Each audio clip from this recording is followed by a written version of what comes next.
Monster Hunter Stories 3 sort aujourd'hui, j'ai trop, trop, trop hâte d'y jouer et du coup, pour l'occasion, j'ai décidé de vous présenter mes monstis préférés des 2 premiers opus, le 1 et le 2.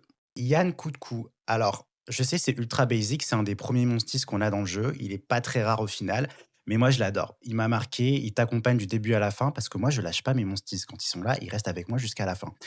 Et je sais pas, il est stylé, j'adore son design, il est rose, il est marrant et puis plutôt fort mine de rien quand même, il peut se débrouiller donc Yann Koukou dans nos cœurs. On continue avec Paolumu, j'adore son design. Il a l'air tellement doux, soft, gentil, mais il est quand même très fort à la fois, il se démerde pas mal en combat. En fait, il me fait un peu penser à Appa dans Avatar Maître de l'air, c'est-à-dire que c'est ton compagnon ailé qui te permet d'aller n'importe où. Il est doux, il est gentil, c'est un compagnon fidèle, vraiment. Paolumu, je l'avais dans ma team. On verra si je le conserve, mais je l'adore. Et puis, le design est juste magnifique, il est trop mignon. Kongalaga, alors, je pense qu'il a très clairement le meilleur design de tous les monstis de l'histoire de Monster Hunter. Mais vraiment, déjà, vous savez que le rose, c'est ma couleur préférée. Et juste, en fait, c'est un gorille qui mange des champignons et qui pète et qui est rose. Comment je peux ne pas aimer? Genre, je pense que ce monstis a été créé pour moi. Donc, je remercie Capcom.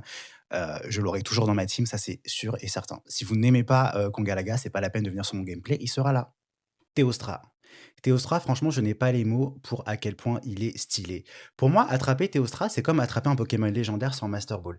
Il est puissant, majestueux, il impose le respect, il fait peur, mais en même temps, tu sens que ça peut être ton ami, mais t'es pas trop sûr. Enfin, en tout cas, pour réussir à top Théostra dans Monster Hunter Stories 3, il faut y aller et j'ai très très hâte de voir. Mais franchement, lui, c'est un GOAT.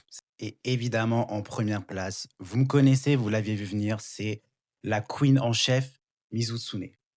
Franchement, est-ce que j'ai besoin de parler? Regardez, en fait. J'essaie de trouver un truc négatif à dire. Le design incroyable, rose, ma couleur préférée, l'eau, mon type préféré. Il est fort, il est majestueux. Regardez la grâce, l'élégance, la beauté, je sais pas quoi dire. Vraiment, j'aurais toujours Mizutsune dans ma team. Je veux une figurine des Mizutsune, vraiment, c'est le meilleur Monsters ever pour moi. Je suis pas ouvert au débat, vraiment. Donc voici mes monstis préférés, dites-moi ce que vous en pensez. N'hésitez pas à me dire dans les commentaires quels sont vos monstis préférés, votre classement, ça m'intéresse. Mention spéciale à Arzuros, il a failli être dans le classement, mais il fallait bien choisir. Et voilà, le jeu sort, Monster Hunter Stories 3, on va le platine sur ma chaîne Violette, n'hésitez pas à me suivre pour qu'on le fasse ensemble. Et voilà, j'ai très très hâte, franchement, je suis hype à mort. Ça fait longtemps que je l'attends, c'est parti, let's go, on va jouer à fond.